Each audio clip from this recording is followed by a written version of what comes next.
من شرور أنفسنا ومن سيئات أعمالنا من يهده الله فلا مضل له ومن يضلل فلا هادي له أشهد أن لا إله إلا الله وحده لا شريك له وأشهد أن محمدا عبده ورسوله أما بعد Selanjutnya kajian kita dari pembahasan kita Al-Qawaidul Arba, yaitu 4 kaidah memahami tauhid dari karya Syekh Muhammad bin Abdul Wahhab An-Najdi At-Tamimi yang disyarah oleh Syekh Shalih bin Fauzan bin Abdullah Al-Fauzan dalam rangkaian kajian bersama penyelenggaranya MT Mafaza di Mushola Al-Amir, Perumahan Cahaya Kemang Permai.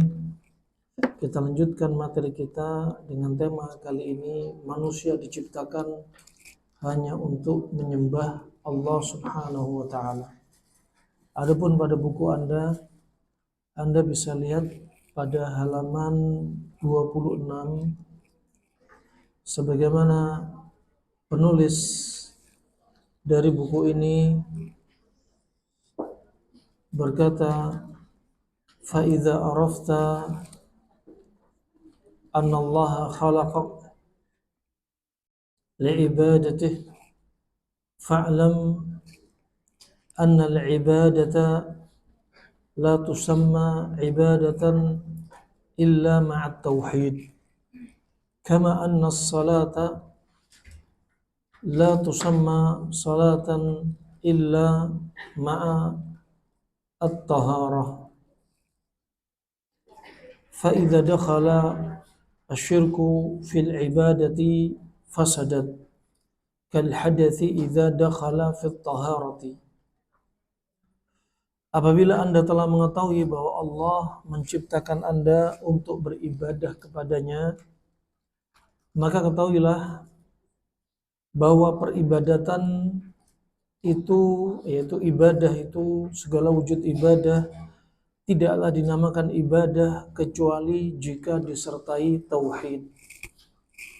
Ya, ibadah nggak akan dinamakan ibadah kecuali harus disertai tauhid. Ini termasuk syarat mutlak. Anda ibadah harus disertai tauhid. Sebagaimana sholat itu tidaklah dinamakan sholat, yaitu sholat yang sah, sholat yang benar, kecuali harus disertai wudhu. Anda ibadah tanpa disertai tauhid seperti sholat nggak punya wudhu, berarti diterima apa enggak? Nggak diterima, karena syarat diterima amalan adalah apa? Ikhlas dan ittiba. Ikhlas menunjukkan apa? Tauhid Anda sholat, Anda infak sedekah, Anda haji umroh bukan untuk Allah dan untuk manusia. Yang diinginkan Allah hanya untuk Allah saja. Kalau Anda ingin haji, ingin dinamakan Bu Haji atau Pak Haji, berarti ada niat untuk Allah dan niat ingin disebut julukan haji. Berarti ini ada apa?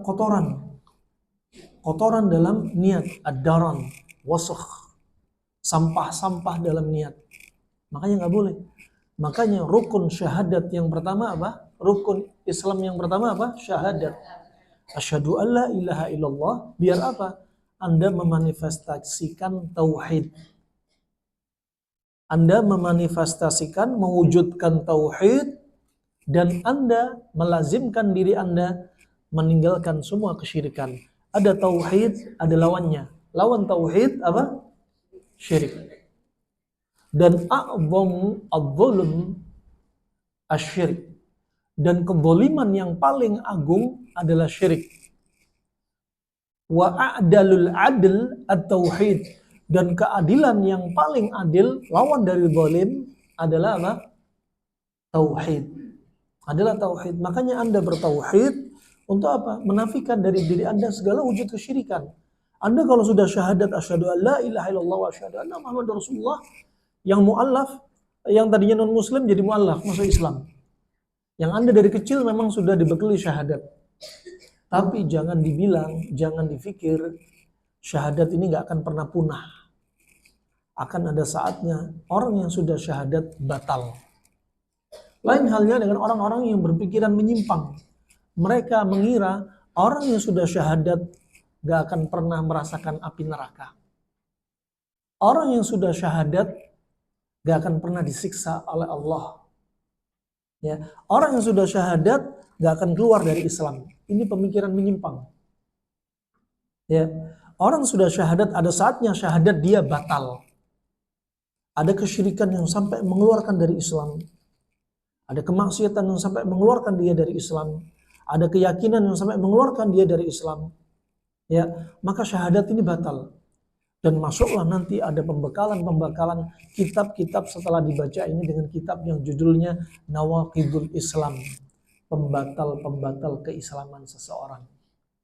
Jadi kalau sudah syahadat, orang masuk Islam, misalkan, atau kita Islam sejak kecil, harus membekali apa? Rukun-rukun tauhid la ilaha illallah dan syarat-syarat la ilaha illallah. Kalau kita mengucapkan syahadat, kemudian kita nggak belajar ilmu, akan ada saatnya syahadat ini batal. Makanya Allah Subhanahu wa taala berfirman, "Fa'lam annahu la ilaha illallah." Ketahuilah bahwasanya nggak ada sesembahan yang berhak disembah kecuali Allah. Menunjukkan apa? Wajibnya Anda menuntut ilmu terkait ilmu keimanan, ilmu tentang tauhid. Karena Allah berfirman, "Fa'lam." Ilmuilah. Namanya ilmuilah berarti butuh belajar apa enggak? Butuh belajar, enggak ada ceritanya ilmu kanuragan. Dipegang kepalanya, keluar asapnya, udah kamu punya ilmu tauhid. Enggak ada. Butuh belajar. Untuk menumpas kebodohan dalam diri kita, butuh proses belajar. Dan belajar butuh guru. Ya, sebagaimana disebutkan Imam Syafi'i, modalnya menuntut ilmu salah satunya apa? Selain kecerdasan juga butuh guru. Harta, semangat, keinginan kuat, ya, semua ini dibutuhkan. Makanya apa? Lawan dari tauhid yaitu syirik. Lawan dari syahadat yaitu apa? Batalnya syahadat. Dengan kita syahadat untuk memanifestasikan tauhid kita, ya, dan untuk menolak semua wujud kesyirikan. Semua wujud kesyirikan ditolak. Kalau kita mengatakan bertauhid tapi nggak menolak kesyirikan, nggak bisa. Nggak bisa bercampur, ya, antara bersuci dan hadas. Nggak bisa sholatnya orang diterima tanpa wudu. Sebagaimana orang ibadah dengan kesyirikan nggak akan diterima. Sebagaimana orang ibadah harus disertai tauhid, ibadah harus disertai sholatnya ada wudunya. Nah, fademikian wa asyhadu anna Muhammadar Rasulullah. Di sini ada wajibnya kita ittiba. Kalau Anda mengatakan asyhadu anna Muhammadar Rasulullah, berarti apa? Anda harus wujudkan, manifestasikan wujud kecintaan Anda kepada Nabi dengan menjalankan semua perintahnya Nabi. Nah, apa yang dilarang Nabi tinggalkan, apa yang diperintah Nabi datengin. Nah, dan lawan dari apa yang diajarkan Nabi, lawannya apa? Nah, kalau ini ada kita melazimkan diri kita dengan sunnah dan ada lawan dari sunnah. Dan gak akan bercampur antara sunnah dan lawan dari sunnah sebagaimana ada syirik, ada tauhid. Nah, ini menunjukkan apa? Antara al-haq dan al-batil. Ada. Dan gak akan bercampur. Dan ini menunjukkan berpasang-pasangan juga. Ada saatnya orang maksiat, ada saatnya sadar dan dia bertobat. Ada saatnya dia amar, ada saatnya dia sedang riang gembira. Ada saatnya dia benci, ada saatnya dia cinta. Ada saatnya dia sehat, ada saatnya sakit. Nah, dan seterusnya. Ada disiapkan surga, ada disiapkan neraka. Dan itu keagungan Allah Subhanahu wa taala menjadikan segala sesuatu berpasang-pasangan. Ya, subhanalladzi khalaqal azwaja kullaha mimma tunbitul ardh wa min anfusihim wa mimma la ya'lamun. Surat Yasin ayat 36. Maha suci Allah yang menjadikan segala sesuatu berpasang-pasangan. Nah, itu keagungan Allah. Keagungan Allah Subhanahu wa taala. Perkataan Syekh rahimahullah, Fa'lam anna ibadah la tusamma ibadah illa ma'a tauhid. Apabila Anda telah mengetahui bahwa Allah Ta'ala menciptakan Anda untuk beribadah kepadanya, maksudnya jika kalian mengetahui dari ayat Allah ini, ya, ketika mu'alif atau pengarang menyebutkan, ketahuilah ibadah gak akan dinamakan ibadah kecuali disertai tauhid, sebagaimana maksudnya jika kita mengetahui dari ayat Allah ini, dari surat Adz-Dzariyat ayat 56, lihat halaman 27. Wa ma khalaqtul jinna wal insa illa liya'budun.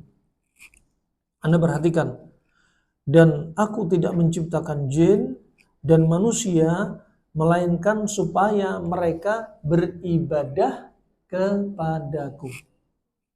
Melainkan supaya mereka beribadah kepadaku. Nah, berkata Imam Ahmad, aku tidak akan ciptakan jin dan manusia kecuali untuk beribadah kepadaku, kata Imam Ahmad, yaitu beribadah disertai tauhid. Karena kalau ibadah disertai kesyirikan, maka batallah ibadah tersebut. Sebagaimana sholat tanpa wudhu. Ya, contoh, dia sholat yang diinginkan oleh Allah adalah sholat hanya untuk Allah. Doa hanya untuk Allah. Ya, tetap haji umrah juga untuk Allah. Semua ibadah hanya untuk Allah semata. Tapi kalau dia jadikan untuk Allah dan untuk selain Allah, untuk Allah dan untuk manusia, sholat karena didekati mertua, sholatnya dibagus-bagusin. Ini berarti untuk Allah sama untuk mertua. Ini sudah syirik. Ya, ada yang sampai bikin sholat dia batal, ada yang sampai sholatnya nggak batal. Contoh, ketika sholat subuh, mertua datang di sampingnya dia. Ketika rakaat kedua, sholatnya dibagus-bagusin. Dari rakaat kedua sampai salam, berarti rakaat kedua hangus. Dia harus nambah 1 rakaat lagi. Kemudian kalau muncul niat riya, ya, kemudian niat itu muncul di rakaat-rakaat dia. Kemudian dia berusaha lawan terus. Maka rakaat dia tidak bahaya dan dia sudah berjuang untuk melawan bisikan syaitan. Ya. Kemudian gambaran yang ketiga, dan dia nggak perlu menambah rakaat. Gambaran yang kedua, gambaran yang ketiga, dari sebelum takbir sudah niat riya. Ya, sebelum iqamah ditegakkan, sudah ada datang mertua atau atasannya misalkan, dia niatnya sholatnya dibagus-bagusin dari sebelum takbir, niatnya sudah sebelum sholat sudah niat nggak baik alias riya. Ya, yang gambaran seperti ini, riya pada kondisi seperti ini bukan syirik kecil lagi, tapi berubah menjadi syirik besar. Kenapa demikian? Li'anna niyyah taqa, ya, li'anna syirik taqa fi aslil ibadah. Karena syirik terjadi pada asal muasal ibadah. Asal muasal ibadah yaitu apa? Yaitu niat. Niat. Ketika niat syiriknya terjadi, ketika syiriknya terjadi pada niat, maka berubah menjadi syirik besar. Nah, ini nggak selamanya riya itu syirik kecil, bakal jadi syirik besar. Sebagaimana dosa kecil, nggak selamanya dosa kecil itu bakal kecil terus. Ada saatnya dosa kecil bakal jadi dosa besar. Ketika dosa kecil dientengin. Ketika dosa kecil diulang-ulang. Ketika dosa kecil dipamerin, dicerita-ceritain, bakal saatnya berubah menjadi dosa besar. Rahimahumullah jami'an. Maka beribadah, ya, itu diwajibkan untuk jin dan manusia, bukan untuk hewan. Ya, karena jin dan manusia termasuk apa? Mukallaf. Dibebani oleh Allah dengan perintahnya untuk mendatangi kebaikan dan perintahnya untuk menjauhi semua maksiat. Dan ini ajaibnya perintahnya Allah kepada apa? Jin dan manusia. Makanya subhanallah ketika disebutkan dalam hadis, roh yang baik ketika dibawa dalam keranda mayat, ketika seseorang sedang meninggal, ya, si mayat ini bakal berkata, qaddimuni, segerakan aku ke alam kubur. Kenapa? Dia tahu dia sudah mendapat husnul khatimah. Ya, alamat-alamat kebaikan, ruh yang mencabut, malaikat yang mencabut ruh dia, ya, malaikat membawa kain kafan yang halus, bersih, baunya wangi. Anda juga demikian, ketika malaikat mendatangi Anda, tanda kebaikan sudah Anda lihat. Ya, dari kain kafannya, aromanya. Kemudian ketika sudah dimandiin, ditaruh di keranda, si jenazah ini berkata, qaddimuni, segerakan aku. Kemana? Ke alam kubur. Karena bakal nikmat dia sudah meyakini. Dan ketika di alam kubur, dia sudah ditampakkan tempat duduk dia di surga. Nah, dan nikmat-nikmat alam kubur sudah ditampakkan. Makanya dia ingin segera ditegakkan hari kiamat. Agar mendapat nikmat jannah. Sebaliknya kalau rohnya jelek, lisan nggak bisa dijaga, mata nggak bisa dijaga, hati nggak bisa dijaga, tangan nggak bisa dijaga, kemaluan nggak bisa dijaga. Ya, berapa banyak lisan dia menyakiti manusia. Ya, subhanallah, apalagi ada yang meninggal dalam keadaan kekufuran. Nauzubillah min dzalik. Ya, di keranda dia sampai alam kubur, dia nggak pengen ditegakkan hari kiamat. Sampai dikatakan Nabi, seandainya ya manusia bisa mendengar jenazah ini, lasa'iqu, manusia bakal pingsan. Ya, ketika di alam kubur juga demikian. Manusia dan jin gak bisa dengar. Ketika di keranda, ketika di alam kubur, terjadi apa di alam kubur, mereka gak bisa dengar. Dan inilah namanya iman. Makanya kita diperintah ibadah. Mendatangi perintahnya, menjauhi larangannya. Nah, tetapi hewan-hewan ketika melewati kuburan, mereka mendengar siksa kubur. Mendengar siksa kubur. Memang banyak kaum jin. Kaum jin itu tempat tinggalnya di mana? Di kuburan. Di rumah kosong. Di tempat-tempat najis. Toilet, WC. Itu tempat tinggal mereka. Ya, tempat-tempat jorok, rumah yang roboh. Ya, itu memang tempat tinggal mereka. Termasuk kuburan tempatnya jin. Tapi jin nggak dengar siksa kubur. Hewan-hewan dengar. Sampai-sampai orang di masa silam, sampai orang Badu di zaman sekarang, kalau mendapati kuda, keledai, onta, mau lahiran setelah bunting, sudah mau pembukaan, dibawa ke kuburan. Apa tujuannya? Biar dengar suara siksa kubur, kemudian dia langsung berdiri, teriak keras, keluarlah si bayinya, janinnya. Coba, kenapa? Dengar siksa kubur. Seandainya manusia dan jin dengar siksa kubur, dengar suara jenazah, niscaya nggak ada orang yang maksiat, nggak ada orang kafir. Ini namanya iman. Anda diperintah ibadah, tapi Anda nggak dengar suara-suara mereka di alam kubur. Ini namanya iman. Yang penting apa? Tauhid. Dan tauhid itu bukan hanya untuk ibadah, untuk urusan dunia Anda. Lihat kalau orang nggak punya tauhid, jualan di pinggir jalan, buka restoran kecil, warung, restoran besar, kalau tauhidnya lemah, nggak punya tawakal, mesti pakai penglaris. Nah, sedangkan Anda makan di tempat warung yang ada penglarisnya. Makanya jangan lupa baca bismillah. Dikhawatirkan efek penglaris menyebabkan penyakit pada diri Anda. Kesyirikan berdampak pada penyakit. Kemudian juga ketika orang berkendara mobil, banyak sekali orang-orang punya mobil pakai jimat. Alasannya untuk apa? Melindungi diri mereka di perjalanan. Apalagi sopir-sopir truk besar digantung dengan boneka, tali-tali. Dia pikir nolak bala. Ketika di situ ada sesajen, ketika di situ ada jimat, disitulah justru timbul malapetaka. Kenapa? Setan menjebak mereka. Dipikir tempat berlindung, ternyata mereka bakal jadi tumbal. Surat Al-Ankabut ayat 41, perhatikan. Ya, mathalul ladzina ittakhadhu min dunillahi awliya kamathalil ankabuti ittakhadhat baita wa inna awhanal buyuti la baitul ankabuti law kanu ya'lamun. Ya, itu permisalannya. Lihat, permisalan orang yang mengambil kepada selain Allah pelindung untuk melindungi mereka yang sudah kami sebutkan berulang-ulang kepada Anda sebenarnya. Ini jadi konsep ya tauhidnya kita.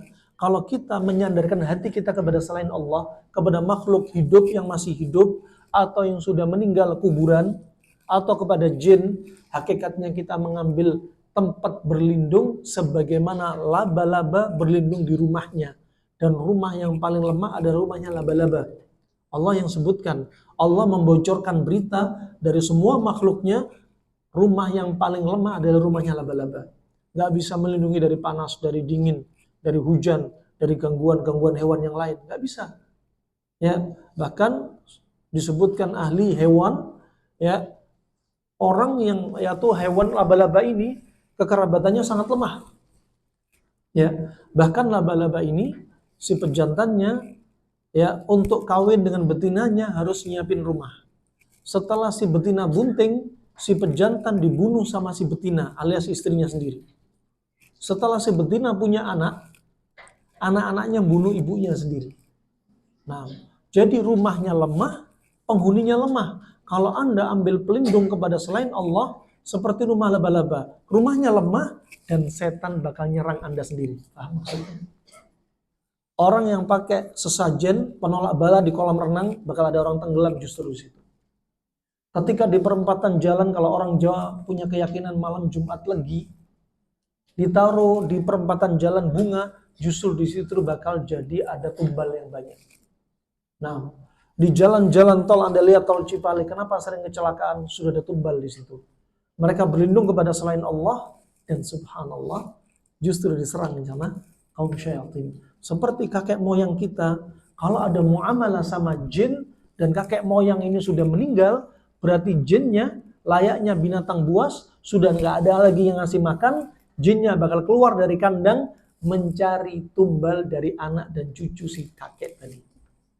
Subhanallah, barusan ada telepon 7:30 sambil di perjalanan di helm kita dengar seorang ibu-ibu mengeluhkan anaknya kena bipolar, ya, kemudian anaknya juga semacam ADHD, ya, semua orang dipukuli, ya, kemudian suka teriak, ibunya dipukuli. Dan subhanallah tanpa sebut nama, dan ini jadi pelajaran, semoga yang nyimak, kalau ya beliau sendiri yang nyimak, hanya pelajaran, dan ibunya sendiri, saya bilang, ibu pasti ada masalah juga. Ibu pasti sering marah sama suami. Iya tak? Saya emosinya labil. Ibu semakin marah, anak semakin jadi. Ibu sama si anak, ini sudah serangan jin nasab. Ternyata benar dari turunan-turunannya, mereka punya jin semacam ular. Ya, membawa batu jimat, ya, dan semuanya keserang, anak-anaknya juga keserang. Berarti obatnya apa? Sering kami dapati kasus ini bukan sekali dua kali. Si ibu ini hawanya selalu didorong untuk marah kepada suaminya. Kalau ngelihat muka suaminya pengen marah, jengkel. Obatnya simpel, Bu, isti'adzah. Sama untuk Anda semua. Isti'adzah aja. A'udzubillahi minasyaitonirrajim. Kedua, kalau Anda mau marah, peluk suami Anda. Minta maaf sama suami.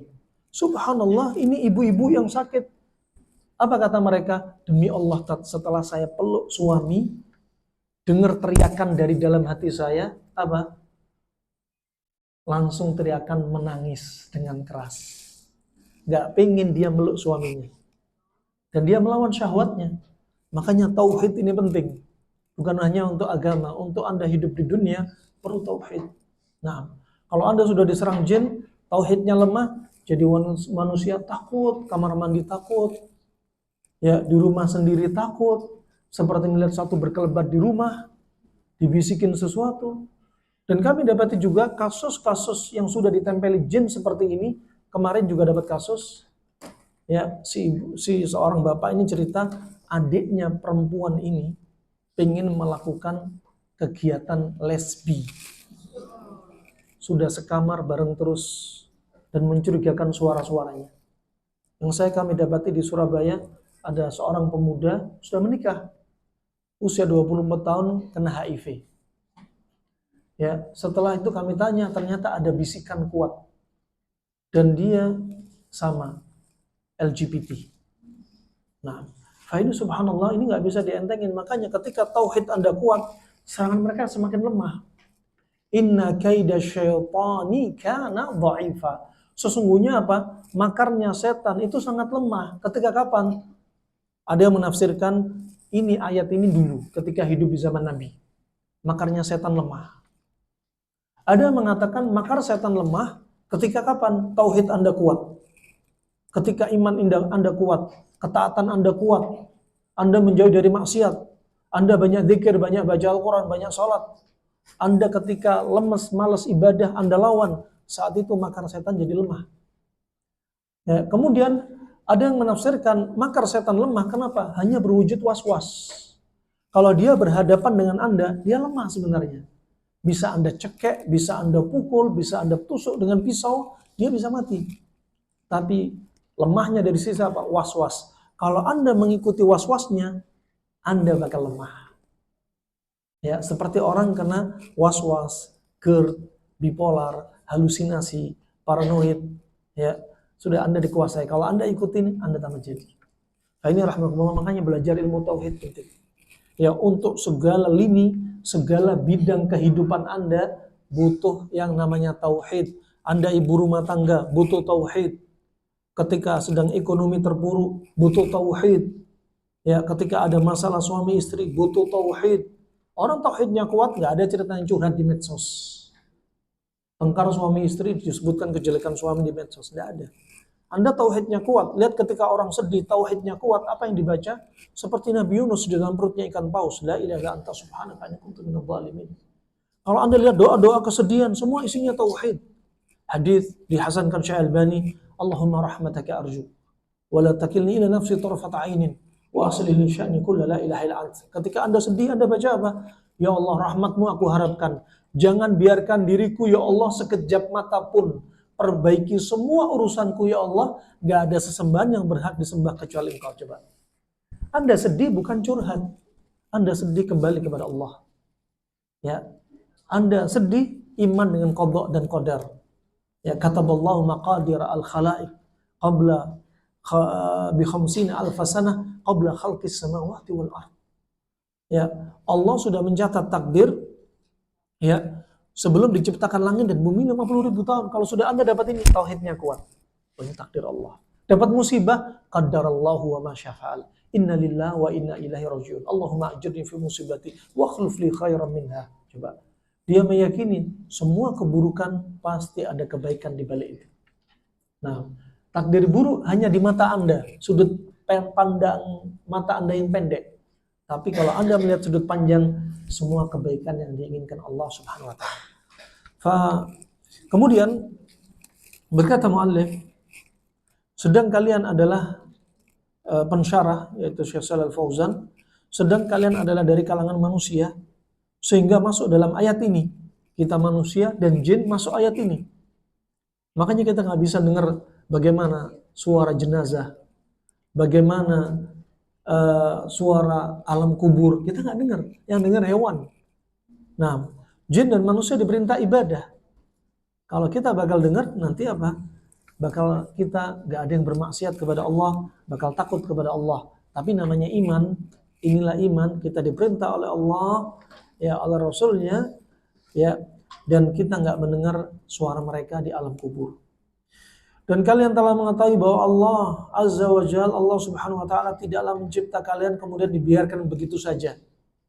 Allah berfirman, "Afahasibtum annama khalaqnakum abatha wa annakum ilaina la turja'un?" Apakah Anda mengira kami mencipta diri Anda dalam keadaan sia-sia dan Anda tidak kembali kepada kami? Jawabannya apa? Jawabannya nggak butuh jawaban. Anda harus yakin Allah mencipta diri kita ini, diri Anda untuk apa? Ibadah. Wa ma khalaqtul jinna wal insa illa liya'budun. Dan kita pasti kembali kepada Allah. Ini kalau orang beriman. Tapi kalau orang nggak beriman, mereka nggak percaya ada hari kebangkitan. Mereka nggak percaya dengan yaumul akhir. Mereka nggak percaya dengan surga dan neraka. Nah, fa subhanallah, kita dicipta oleh Allah nggak sia-sia. Artinya nggak sia-sia. Kita di dunia bukan hanya makan minum, tidur, sibuk jalan-jalan, yang Anda tinggal nunggu setoran suami, yang suami kerja bisnis, gitu saja. Enggak.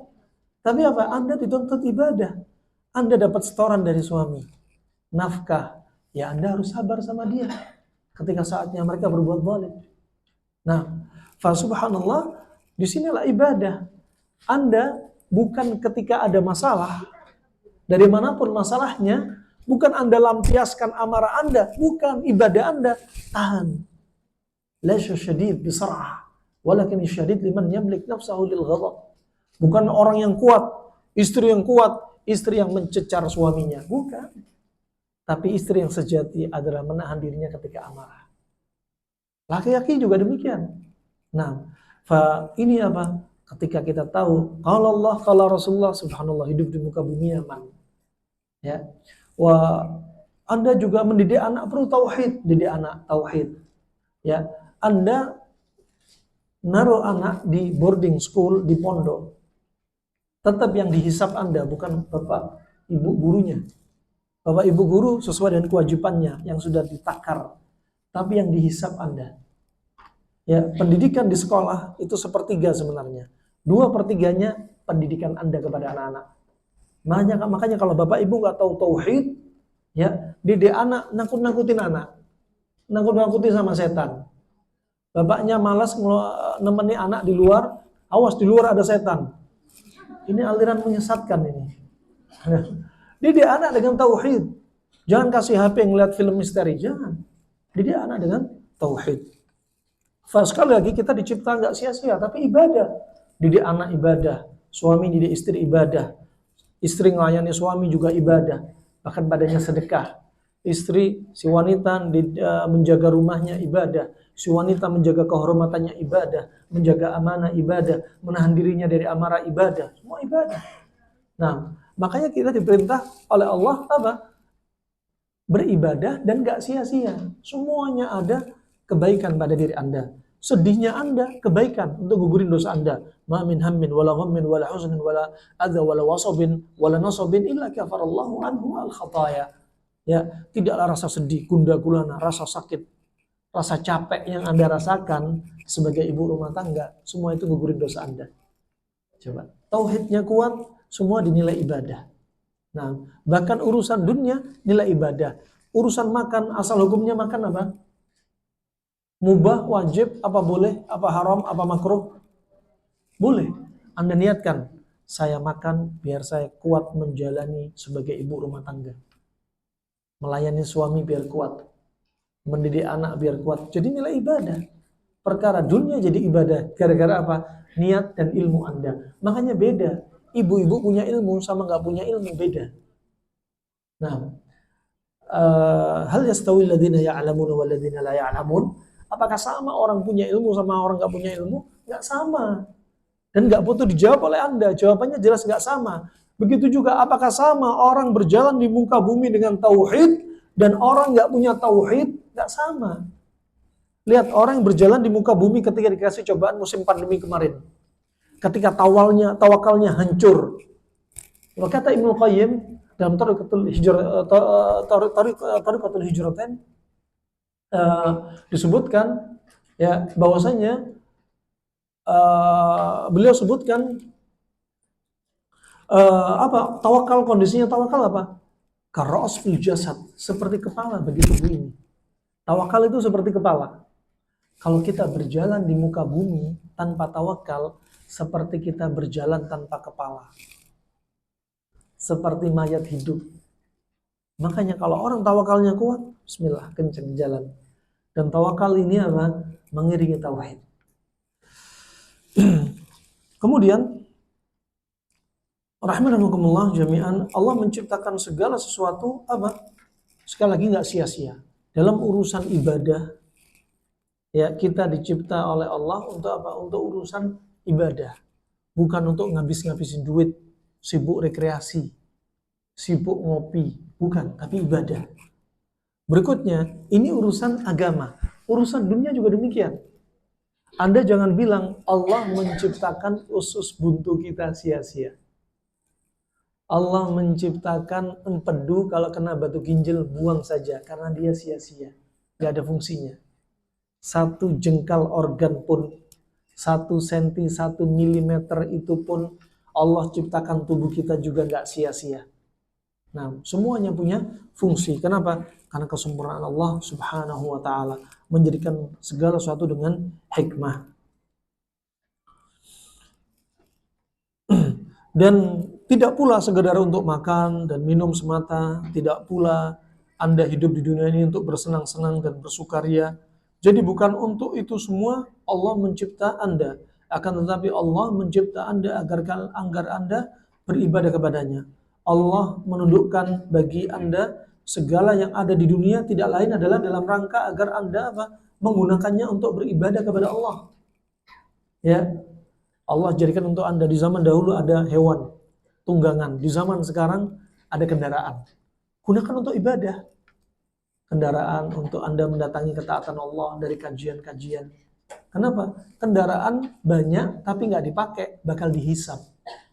Kendaraan banyak, ya, tapi dia berlebihan, nggak ada fungsinya, juga bakal dihisap. Nah, kemudian karena kalian tidak bisa hidup, karena Anda tidak bisa hidup kecuali dengan adanya perkara-perkara tersebut. Dan Anda tidak mampu beribadah kepada Allah kecuali dengan perkara-perkara tersebut. Allah menundukkan semua perkara tersebut agar Anda beribadah kepadanya. Dan bukan dalam rangka untuk Anda bersukaria. Anda punya mobil, punya kendaraan, rumah bagus, ya, Anda punya segalanya, tapi apa? Gunakan untuk Allah. Gunakan untuk Allah. Kenapa? Jangan digunakan hanya untuk bersukaria. Ya, bersukaria. Kemudian hal tersebut jangan digunakan untuk apa? Bebas begitu saja. Terlebih untuk berbuat kefasikan, kefajiran, maksiat. Makan minum pun sesuai kehendaknya, hawa nafsunya. Dari sisi apa? Makannya haram. Kedua, makannya makan berlebihan. Ya, kemudian makan yang nggak diperlukan tubuh kita. Ini juga termasuk bahkan tabdzir, innal mubadzirina kanu ikhwanus syayatin. Sesungguhnya para pemboros termasuk saudara setan. Bahkan sebagian masyayikh menyebutkan Anda konsumsi vitamin yang nggak dibutuhkan itu juga termasuk pemboros. Anda konsumsi suplemen padahal tubuh nggak butuh itu juga pemboros. Anda makan berlebihan yang tubuh nggak butuh bisa masuk pemboros. Nah, menafsirkan ayat tersebut.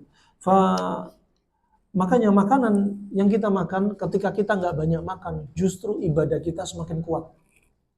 Disebutkan dalam riwayat Imam Bukhari makannya Nabi sehari hanya 2 kali tanpa menisbatkan sunnah.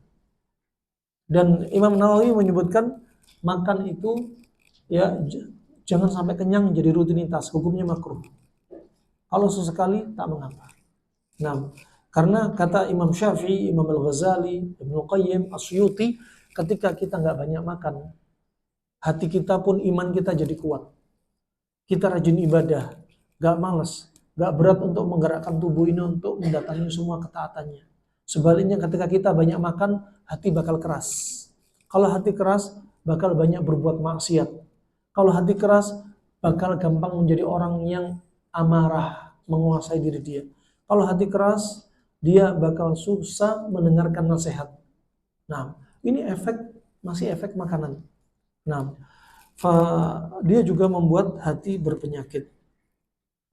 Maka jika demikian keadaannya adalah merupakan keadaan binatang ternak, ya sebagaimana adapun al-adamiyun manusia itu Allah menciptakan mereka untuk satu tujuan. Ya, Anda lihat ya binatang ternak seperti apa? Mereka yatamatta'un wa yaqulun kama yaqulul an'am, kama ta'kulul an'am. Mereka apa? Mereka orang-orang yang kufar, mereka merasakan nikmat dunia, mereka merasakan makanan seperti binatang ternak. Ya, binatang ternak. Bagaimana kondisinya? Ada yang menafsirkan satu, binatang ternak mereka makan banyak, nyaman, ya makan, tidur, permisi, buang air besar, tapi mereka nggak beribadah kepada Allah. Ya, sedemikian orang-orang kufar, mereka makan minum dari nikmat Allah, nggak ibadah kepada Allah, justru memusuhi Allah dan Rasulnya. Ya, adapun dari sisi dunia, lihat binatang ternak.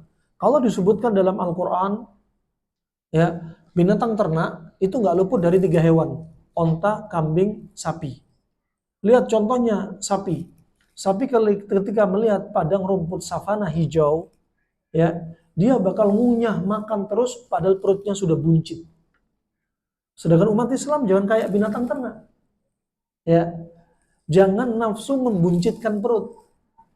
Ya. Bahkan para ulama berwasiat, Imam Syafi'i kalau melihat ada orang perutnya buncit, mahadal batan, perut apa ini? Demikian para ulama salaf yang lainnya. Ketika ada orang perutnya buncit, dikatakan, ya abal butain, wahai yang punya dua perut. Dipanggil seperti itu. Kenapa? Karena tercela. Kenapa tercela? Membuat berat untuk ibadah. Ya, membuat hati banyak penyakit. Wah, ini wasiat-wasiat orang di masa silam. Sampai sebagian ulama salaf kalau mendapat ada makanan dan dia sudah cukup makanannya, dan bahkan dalam batas kenyang, dia nggak mau mencelakakan diri dia sendiri. Apa yang dia lakukan? Makanan itu di stop, ada sisa makanan, dan makanan itu dikasihkan kepada hewan. Ya, mau ayam, mau kambing, yang mau makan sisa hewan, daripada mencelakakan diri dia sendiri. Nah, itu diantaranya wasiat dan petuah juga amalan para ulama salaf di masa silam. Allah Azza wa Jalla, Allah Subhanahu wa taala ciptakan mereka untuk satu tujuan yang sangat agung dan untuk perkara hikmah yang sangat besar, yaitu apa? Beribadah, mentauhidkan Allah dalam perkara ibadah. Wah, ini penting sekali. Makanya Allah Subhanahu wa taala berfirman, "Wa ma khalaqtul jinna wal insa illa liya'budun. Ma uridu minhum min rizqi wa ma uridu ay yut'imun." Dan tidaklah aku menciptakan jin dan manusia melainkan supaya mereka beribadah kepadaku. Aku tidak menghendaki rizki dari mereka. Allah memberikan oksigen untuk Anda, makanan, daging hewan, kesehatan untuk Anda, harta untuk Anda. Tapi Allah nggak pengen rizki dari Anda. Yang diingini oleh Allah cuma satu, Anda bertauhid, beribadah kepada Allah Subhanahu wa taala. Itu saja. Makanya ketika ada seseorang yang berbuat maksiat, dan maksiatnya dilakukan terang-terangan. Ini dosa kecil tapi terang-terangan bisa jadi besar. Dan orang ini berkata kepada seorang ulama salaf, Zahid, yaitu Ibrahim bin Adham. Ya Ibrahim, gimana caranya ya? Aku menterapi diriku, kenapa aku masih melakukan maksiat terang-terangan? Apa obatnya? Kata dia, ukhruj min mulkillah. Keluarlah kamu dari kepemilikan Allah. Kamu gak usah hirup oksigen. Kamu gak usah tidur di muka bumi. Kamu gak usah makan, gak usah minum, yang semuanya rezeki dari Allah. Bagaimana aku akan hidup? Nah, itu dia. Kalau kamu mengkonsumsi, kamu menghirup segala milik Allah, harusnya kamu malu kepada Allah yang telah memberikan kamu nikmat. Wah, itu obatnya. Nah, Allah tidak membutuhkan makanan, balasan dari kita. Yang hanya Allah butuhkan yaitu apa? Yaitu beribadah dengan tauhid. Allah Ta'ala tidaklah mencipta Anda agar Anda bekerja untuk diberikan kepada Allah. Coba kalau orang punya berhala, kita bekerja, berhalanya dikasih sesajen. Isinya bunga, isinya duit, isinya daging. Nah, Allah nggak butuh seperti ini. Ya, Allah juga nggak butuh untuk dijaga seperti orang Majusi menyembah api, seperti Salman Al-Farisi diperintah bapaknya agar api yang disembah ini jangan sampai mati. Dia mikir, gimana Tuhan kok dijaga, disembah, api disembah, dijaga biar nggak mati. Nggak mungkin ini Tuhan. Nah, sampai akhirnya perjalanan panjang, sempat Salman Al-Farisi mencicipi agama Nasrani, sampai akhirnya dikabarkan di sana ada orang yang di Hijaz, di Madinah, ada seorang nabi, penutup para nabi, ya, dan disebutkan ya, bahwasanya ada benjolan di punggungnya, semacam kelenjar. Salman Al-Farisi dengan tekadnya untuk masuk Islam, ketemu di Madinah, ketemu dengan Nabi, langsung dipeluk. Yang dicari apa? Kabar tadi di punggungnya ada benjolan enggak? Setelah itu langsung dia bersyahadat. Inilah namanya iman. Ya, ini namanya iman. Farahmanakumullah jami'an. Ya. Maka tidak pula Allah itu butuh nafkah dari manusia. Allah nggak ingin balasan. Yang diinginkan Allah hambanya bertauhid. Kalau nggak bertauhid, ya tinggal Allah kasih siksaan aja. Dikasih bencana, dikasih musibah. Ya, termasuk ketika ada peperangan yang menghambat pertolongan Allah turun melalui malaikatnya yang dikirim-kirim oleh Allah Subhanahu wa taala, kalau umatnya berbuat syirik akan menghambat pertolongan Allah itu turun. Kalau hambanya berbuat maksiat dan kesyirikan, maka pertolongan dari Allah akan terhambat. Makanya solusi dari ketika kita dapat bencana, musibah, apa? Semakin taat kepada Allah dan kuatkan tauhid kita. Nah, kuatkan tauhid kita. Kalau Anda perhatikan, beberapa daerah yang kena bencana, ternyata apa? Ada di antara mereka beberapa kampung murtad. Ada yang nyembelih kepala sapi. Sebelum likuifaksi, kepala sapi disembelih dipersembahkan kepada lautan. Nah, ketika gempa bumi Lombok, di kaki Gunung Rinjani banyak didapati kepala sapi. Ini semua peringatan dari Allah Subhanahu wa taala. Agar apa? Kita kembali kepada Allah. Ya. Kita diperintah bertauhid, kalau kita syirik ya dikasih sama Allah balasan. Yang Allah butuhkan apa? Hanya tauhid dan ibadah. Gak butuh makanan, gak butuh sesajen. Dan tidak pula untuk mencari nafkah dan mengumpulkan harta untuk Allah. Ya, Allah nggak butuh pajak dari hambanya. Ya, sebagaimana perlakuan manusia kepada manusia yang lain, yaitu mereka menjadikan pekerja yang mengumpulkan bagi manusia yang lain. Tidak demikian tujuan Allah mencipta manusia, karena Allah ya maha cukup, ya tidak membutuhkan sedikit pun dari semua itu, dan Allah maha kaya dan tidak pula butuh kepada semua makhluk, sehingga dalam ayatnya Allah katakan ma uridu minhum min rizqi wa ma uridu ayyut'imun. Aku tidak menghendaki rezeki sedikit pun dari mereka, dan aku tidak menghendaki supaya mereka memberiku makan. Kenapa? Allah Razzaq, Allah Ghani, Allah Maha Kaya, Allah Maha Pemberi rizki. Namanya Maha, gak perlu setoran kepada yang Maha Pemberi rizki. Justru Allah yang memberikan rizki kepada hambanya. Lihat halaman 29. Allah Ta'ala yang memberi makan dan bukan yang diberi makan.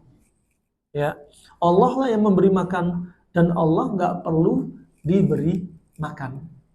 Nah, Allah tidak butuh makan. Naasnya, banyak manusia ketika sakit yang disalahin takdir Allah.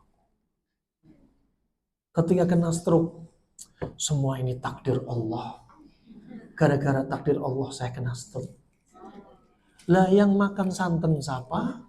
Yang banyak rendang siapa? Yang banyak ngerokok siapa? Yang jarang olahraga? Ya, yang sering begadang siapa? Ketika sakit yang disalahin Allah. Ini berarti apa? Su'ul adab ma'allah. Akhlak jelek kepada Allah. Ya, akhlak jelek. Allah nggak makan, Allah nggak minum. Ketika sakit yang disalahin Allah. Makanya Allah mengajarkan adab langsung kepada kita melalui lisannya Nabi SAW. Ya, ma asabaka min hasanatin fa min Allah wa ma asabaka min sayyi'atin fa min nafsik. Kalau Anda dapat nikmat, nisbatkan semua nikmat itu kepada Allah, bukan karena jerih payah Anda. Anda bisa makan bukan karena Anda kerja dari pagi sampai malam, bukan karena bisnis online Anda, bukan karena Anda punya bisnis pakaian ini dan itu, bukan. Tapi Allah Subhanahu wa taala semata. Makanya Anda doa setelah makan, apa doa setelah makan Anda baca? Nah, alhamdulillahilladzi at'amani hadza wa razaqanihi min ghairi haulin minni wala quwwah. Segala puji bagi Allah. Coba Anda makan, setelah itu doanya ada unsur tauhid. Segala puji bagi Allah. Namanya alhamdulillah, itu alif lam mutlak. Gak boleh Anda bilang alhamdulillah zauji, segala puji bagi suamiku yang mencari nafkah. Gak boleh. Kalau hamadtu li zauji itu boleh. Tapi kalau ada alif lam itu hanya untuk Allah. Alhamdulillah. Alif lam mutlak. Ini sudah tauhid. Segala puji bagi Allah yang memberikan aku makanan ini, rizki ini. Setelahnya Anda bilang apa? Min ghairi haulin minni wala quwwah. Bukan dari jerepayahku, kekuatanku, tapi semuanya dari Allah. Coba. Anda memang kerja, usaha, tapi semua Anda makan, Anda kembalikan ini kepada Allah Subhanahu wa taala. Coba. Beda makannya orang punya tauhid sama orang punya tauhid, orang makan nggak punya tauhid, nggak punya ilmu, nggak punya iman. Nah, fa inna rahimakumullah jami'an. Maka apa? Semua itu makanan yang Anda dapat, kesehatan yang Anda dapat itu dari Allah. Ya, ini kalau Anda dapat kebaikan nisbatan kepada Allah. Kalau Anda dapat penyakit, musibah, cobaan, nisbatkan karena diri kita. Apa yang sudah kita lakukan? Ya, apa kita makan uang haram? Apa kita habis berbuat syirik? Apakah lisan kita melukai saudara kita? Apakah kita habis melakukan amalan yang tidak diridhoi oleh Allah? Apakah kita durhaka kepada orang tua? Ya, apakah ada kaum ini sedang berbuat zina sehingga dikasih wabah oleh Allah? Nah, lihat. Kalau nggak begini kita akhirnya nggak sadar-sadar. Innallaha la yughayyiru ma biqaumin hatta yughayyiru ma bi anfusihim. Allah akan merubah kondisi suatu kaum sampai kaum itu berubah. Contoh, kata Al-Hafidz Ibnu Hajar ketika ditanya kapan wabah itu turun? Wabah turun kalau umat pada waktu itu apa? Intasyara zina wa fashu al-fawahish. Perbuatan keji merajalela, zina merajalela, nah akan diturunkan wabah. Jangan bilang wabah akan berhenti setelah Covid. Enggak. Nanti rame lagi maksiat, kasih wabah lagi.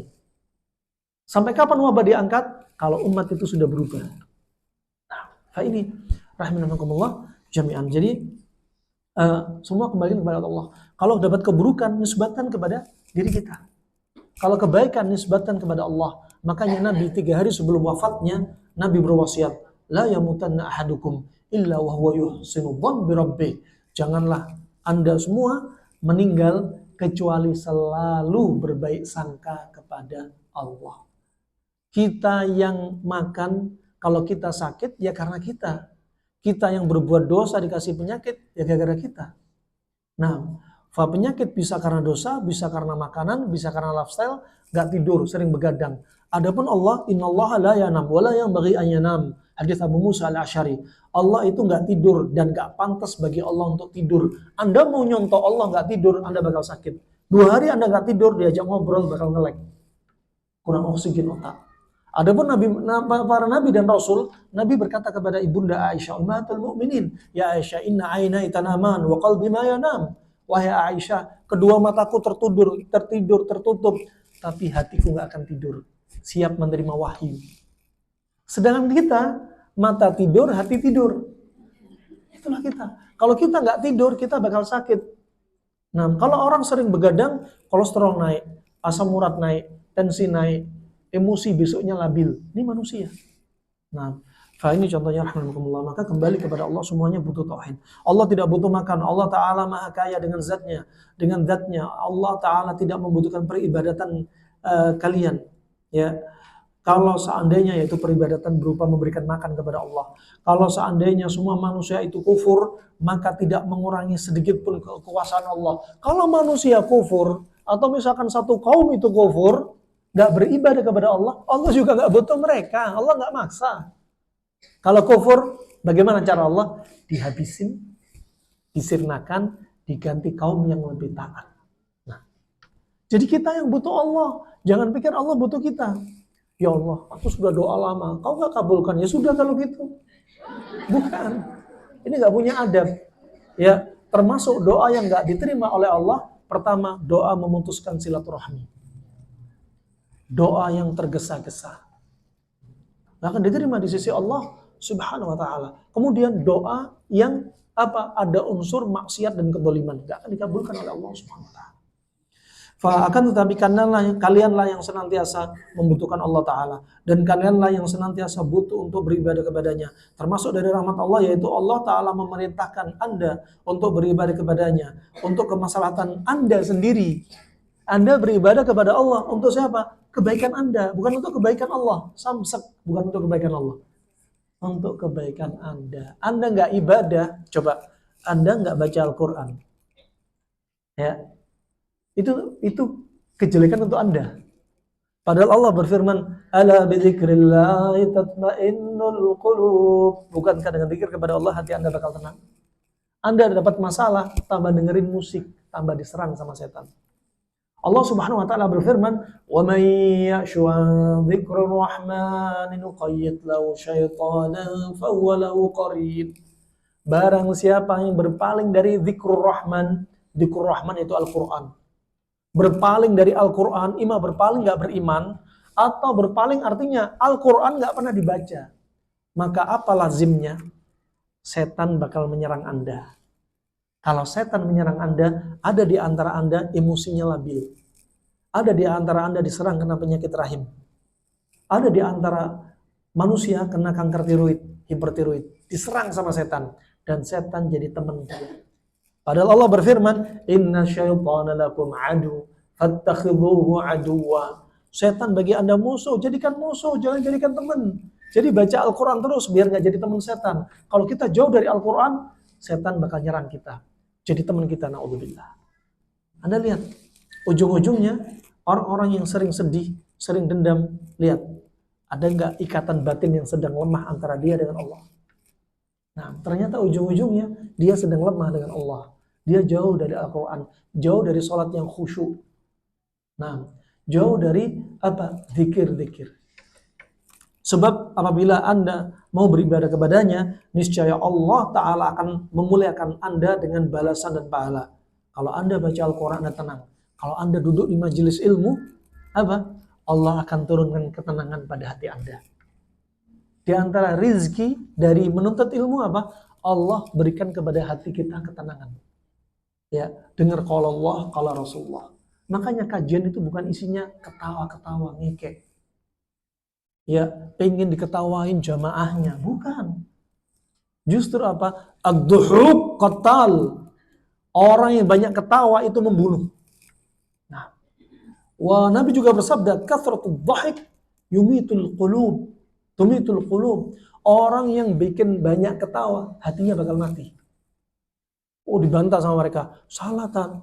Kalau kita bikin orang ketawa, itu kan ibadah, bikin orang senang. Itu syubhat namanya. Nah, subhanallah, ini rahmatullah jami'an. Fa Imam Ahmad termasuk imam yang punya wibawa. Dia ini kalau kadang duduk di majelis ilmu, seorang syekh, kadang syekhnya suka bikin ketawa jamaah. Sesekali untuk apa? Biar nggak ngantuk. Tapi kalau para syekh ini gurunya, ini melihat Imam Ahmad duduk di majelis, dari awal majelis sampai akhir, nggak ada ketawa sama sekali. Kenapa? Malu sama Imam Ahmad. Dia punya haibah, punya wibawa. Nah, apabila demikian, siapakah yang akan mendapatkan faedah dari peribadatan tersebut? Yang akan mendapatkan faedah dari peribadatan itu adalah pelaku ibadah itu sendiri. Kalau kita ibadah, kita dapat kebaikan. Kalau kita bermaksiat, kita dapat keburukan. Kalau kita beribadah, bukan Allah yang dapat kebaikan, ya, tapi kita lah yang dapat kebaikan.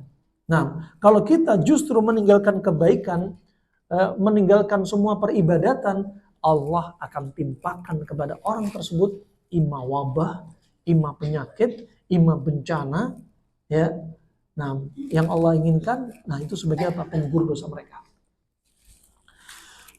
Adapun Allah sama sekali tidak butuh kepada hamba-hambanya. Perkataan Syekh rahimahullah, maka ketahuilah bahwa peribadatan itu tidak dinamakan ibadah kecuali jika disertai tauhid, sebagaimana sholat tidak dinamakan sholat kecuali disertai taharah atau wudu.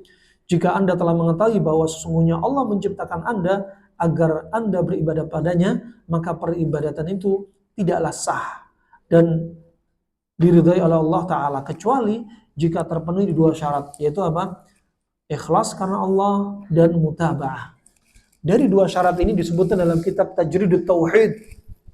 Ya, Tajridut Tauhid disebutkan dalam kitab tersebut, syarat diterima amalan apa tadi?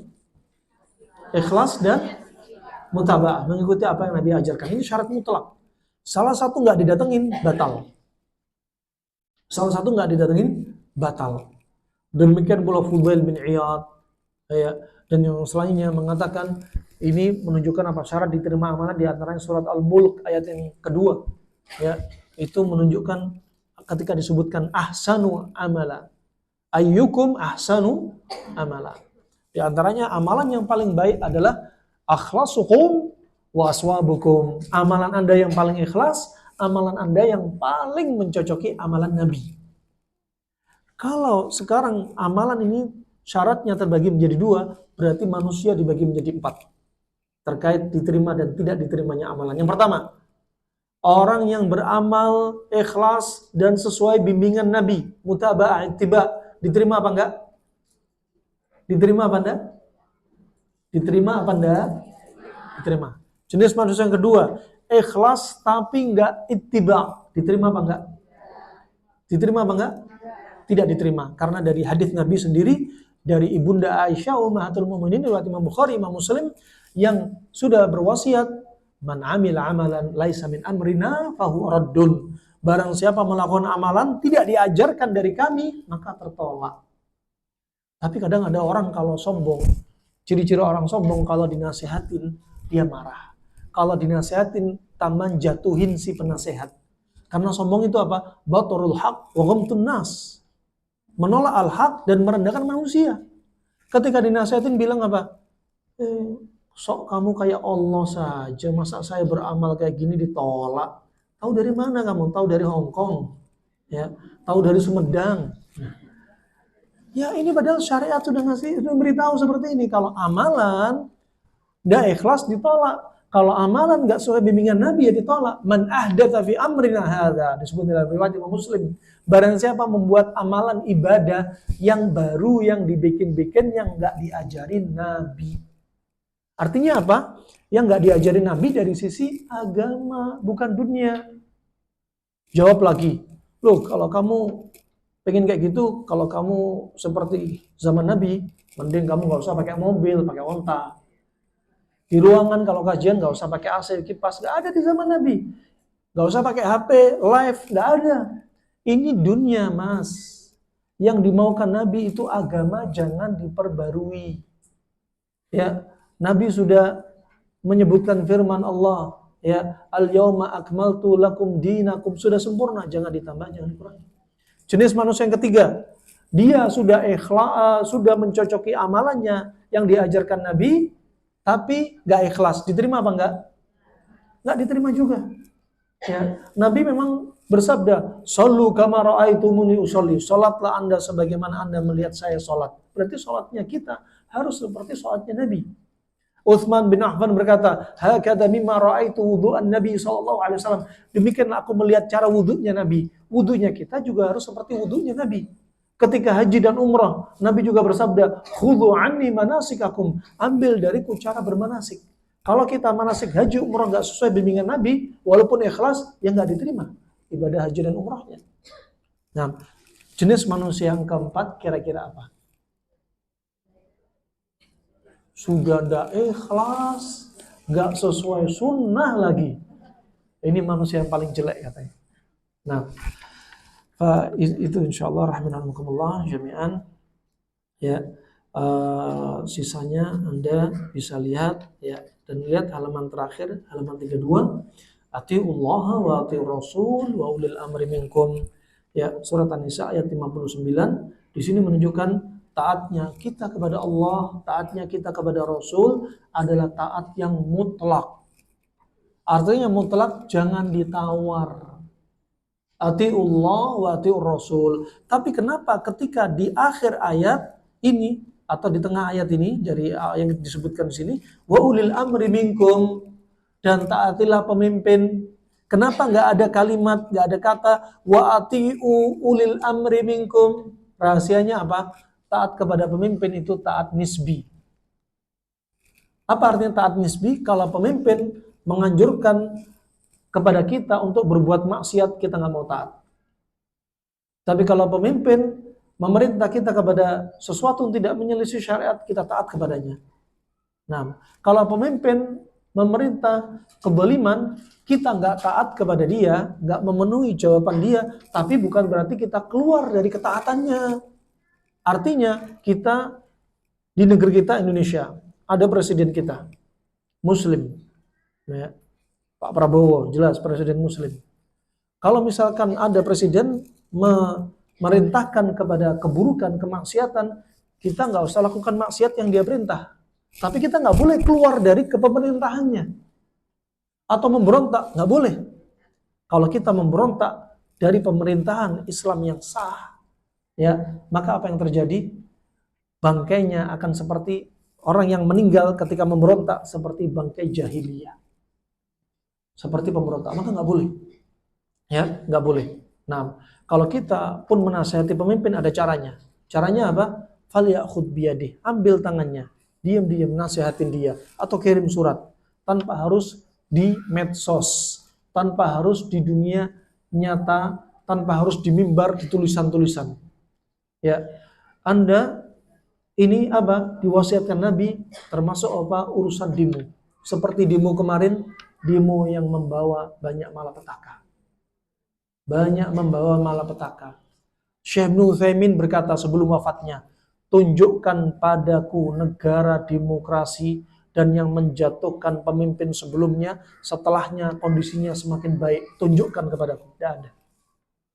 Nah, karena apa? Gak berkah dengan cara-cara seperti itu. Maka ikuti ajaran Nabi SAW agar apa? Negeri ini juga berkah. Semoga Allah jaga pemimpin kita.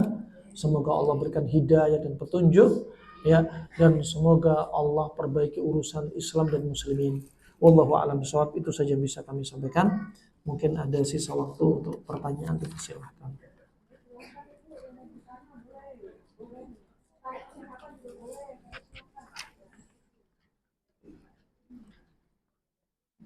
Silahkan yang mau bertanya. Ustaz, saya mau tanya. Tadi kan Assalamualaikum warahmatullahi wabarakatuh. Ustaz, tadi ya, disebutkan tentang manasik ya, manasik haji. Jadi kalau tidak sesuai sunnah, kalau misalnya hajinya itu kan melalui pemerintah. Kalau pemerintah itu kan katanya NU dengan biasanya katanya kan tidak ini kan menjalankan nasihat, tidak sunnah banget gitu loh. Tapi kadang itu Ustaz, saya pernah dengar aja. Nah, maksudnya gimana tuh Ustaz kalau misalnya suatu saat kita memang harus ini aja ya, maksudnya nggak kita ikut yayasan gitu, yang benar-benar sunnah gitu loh. Jadi kita tetap ikutin pemerintah aja ya Ustaz ya. Itu aja kan Ustaz. Karena insya Allah ini saya 2020. Intinya jangan sebutkan golongan. Wala NU, wala Muhammadiyah, wala Persis, wala siapapun ya. Yang penting intinya kita itu berpegang dengan ilmu. Itu intinya ilmu ya. Karena apa? Sudah banyak kotak-kotak umat Islam di negeri kita. Intinya kembali kepada ilmu. Makanya saya dakwah, saya nulis buku, tidak ada istilahnya bendera tertentu. Ya, karena berharap buku ini dibaca oleh siapa saja. Dan saya pernah bertanya kepada salah seorang syekh, muridnya Syekh Al-Albani rahimahullah ta'ala, di masa silam, memang zamannya Imam Syafi'i, Imam Ahmad, ya, kalau ada penyimpangan, mereka langsung mengingatkan dengan keras. Kenapa? Biar penyimpangan itu enggak sempat naik ke permukaan. Karena apa? Ahlus sunnah dan para ulamanya di masa silam, itu apa? Mereka kuat.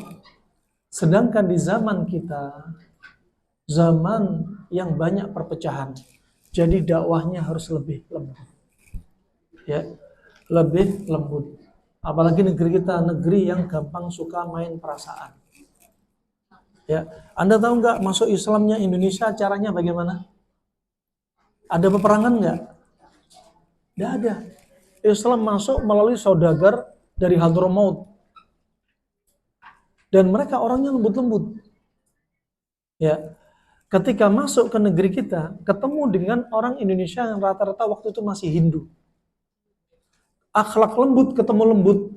Islam berkulturasi masuk dalam keadaan melalui akhlak. Makanya dakwah bil akhlak. Itu penting. Karena banyak sekali kita dapati ada orang baru hijrah. Ketika baru hijrah, kerusakan di mana-mana. Ibunya nggak disapa, bapaknya nggak disapa. Kenapa? Bukan golongan saya. Nah, akhirnya jadi fitnah. Ya, bukan seperti itu. Kemudian permisi, termasuk urusan haji, intinya Anda harus berilmu, bukan dipasrahkan kepada menteri agama atau kepada TL-nya tour leadernya atau kepada ustadz yang bimbingnya, Anda yang pegang ilmunya sendiri. Ya, kenapa? Ilmu ini jangan diwakilkan, apalagi ilmu tentang wajib. Dan ketika Anda bilang terkait haji dan umrah, itu ada perkara sunnah. Sunnah itu ada 3. Ada sunnah yang artinya wajib. Seperti apa? Kalau kita gak mendatangi rukun-rukun haji dan umrah, ya batal. Kemudian ada sunnah yang artinya muakkadah. Sunnah yang ditekankan. Sunnah yang ditekankan. Dia hampir mendekati wajib. Tapi kalau ditinggalkan pun gak berdosa. Ya. Tapi apa? Lebih penting Anda lakukan. Contoh seperti sholat 2 rakaat sebelum fajar. Seperti 2 rakaat sebelum subuh. Itu hukumnya sunnah. Tapi apa? Sunnah muakkadah. Mendekati wajib. Makanya jangan ditinggalkan. Ya, jangan ditinggalkan. Ya, karena dia mendekati wajib. Karena disebutkan apa? Afdalu minad dunya wa ma fiha. Karena keutamaannya lebih baik daripada dunia dan seisinya. Kemudian ada sunnah yang artinya sunnah mustahabbah. Kalau Anda lakukan dapat pahala, kalau nggak dilakukan ya nggak berdosa. Nah, jadi itu. Jadi mungkin kalau yang ibu penanya mungkin tanya, ada perihal sunnah yang nggak dilakukan tapi masih dia amalannya diterima. Gitu. Wallahu a'lam bishawab. Semoga Allah mudahkan kita semua untuk bisa haji secepatnya.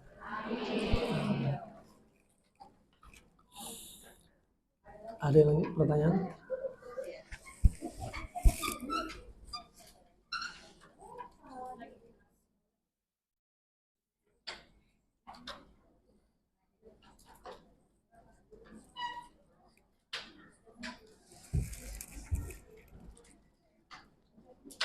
Assalamualaikum warahmatullahi wabarakatuh.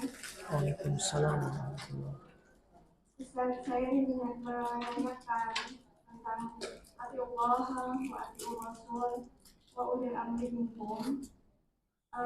Itu berlaku secara umum seperti itu yang ulil amri minkum, ataukah ayat itu ketika itu kan zaman Rasulullah itu pemerintahannya kan memang pemerintahan yang berdasarkan Al-Quran dan As-Sunnah ya. Sedangkan yang sekarang ini pemerintahannya itu kan bukan berdasarkan Al-Quran dan Sunnah atau syariat Islam. Apakah itu berlaku gitu? Dan apakah itu termasuk ayat itu gitu? Ya, sekian dulu Ustaz. Ya. Assalamualaikum warahmatullahi wabarakatuh. Waalaikumsalam. Ibunya terengah-engah saking kecewanya. Apakah saya harus taat ini? Gimana ini? Sudah dipaksa bayar pajak, sudah dipaksa gini, apakah saya? Sabar Bu ya. Anda masih mending dapat pemimpin, ya masih kita katakan sangat mending. Coba kalau Anda hidup di zamannya Hajjaj bin Yusuf. Sahabat aja dibunuh. Ya. Satu kampung dibantai sama pemimpinnya sendiri. Kita nggak ada apa-apanya.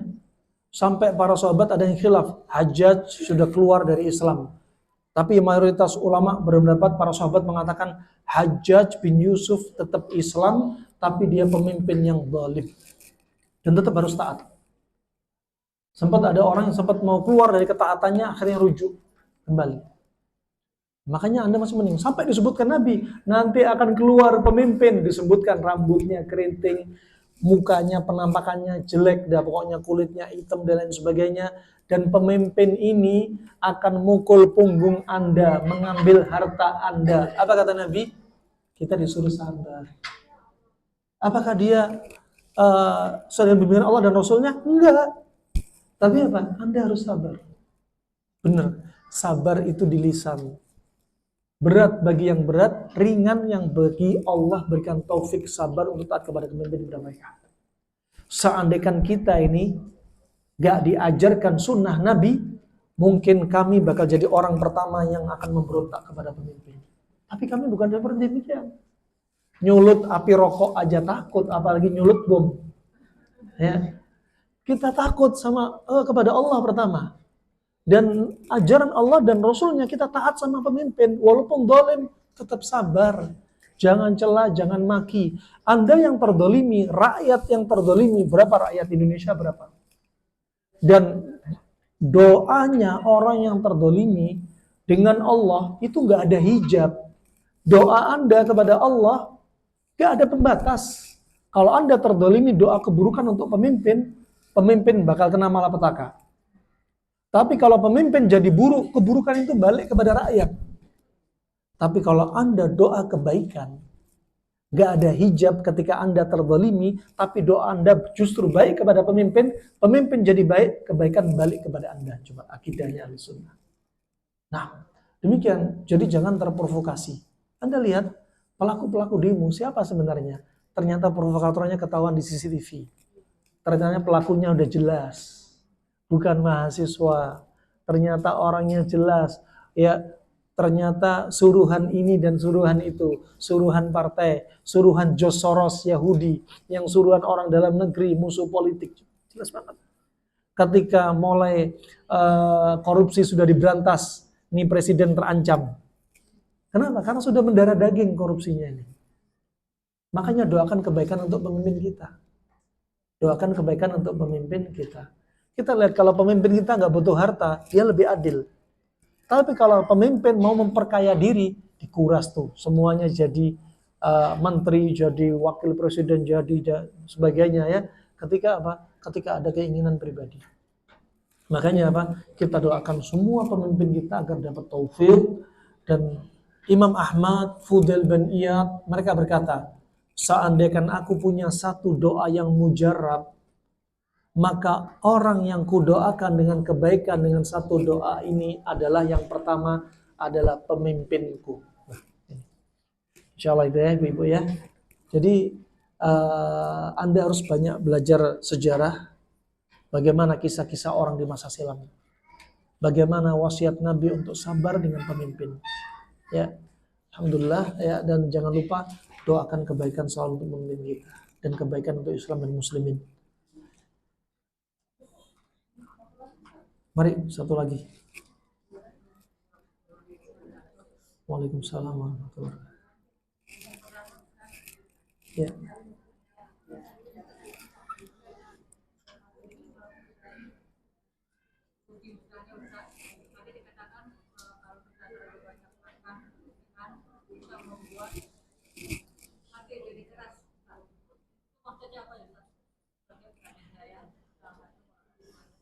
Waalaikumsalam. Disebutkan oleh Imam Ghazali, orang banyak makan hatinya bakal keras. Disebutkan Imam Syafi'i, orang kalau banyak makan akan merusak badan. Bukan hanya badan, bahkan iman. Apa kaitannya?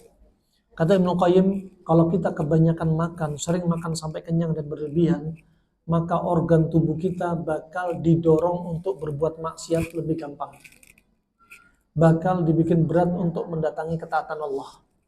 Kalau kita banyak makan, darah bakal kotor. Darah kotor, jantung jadi kotor.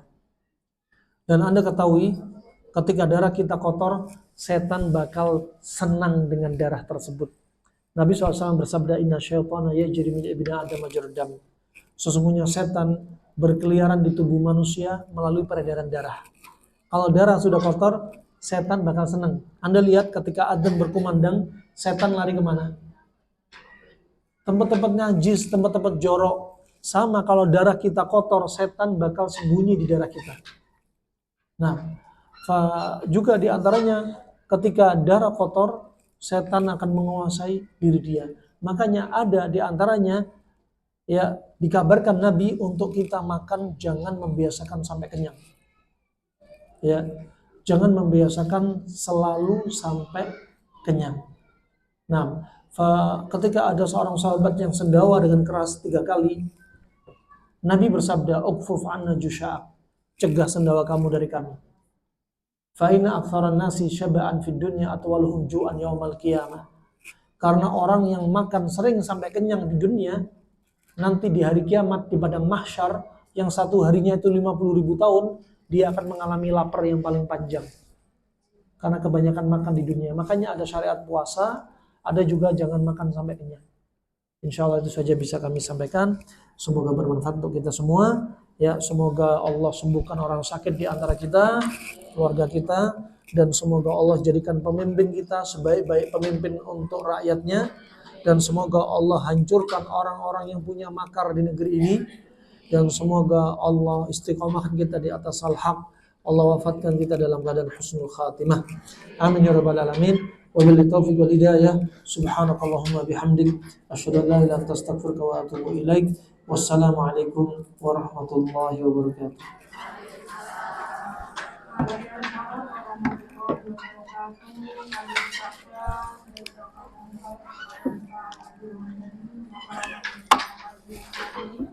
Mudah-mudahan ibu yang berkumpul di sini paham dan bisa berpendapat dan merasakan ini. Ibu kami akan mengadakan ibu dari Jumat tanggal 26 September jam 8.30 sampai 12.10. Penceramah Mustafa Muhammad dengan tema lanjutkan amalan seluruh dosa dan 22, yaitu mengucapkan amin ketika sholat berjamaah. Bagi yang memiliki bukunya mohon dibawa, bagi yang tidak memiliki bukunya tidak apa-apa, insya Allah nanti berjualan. Demikianlah bismillahirrahmanirrahim. Wassalamualaikum warahmatullahi wabarakatuh.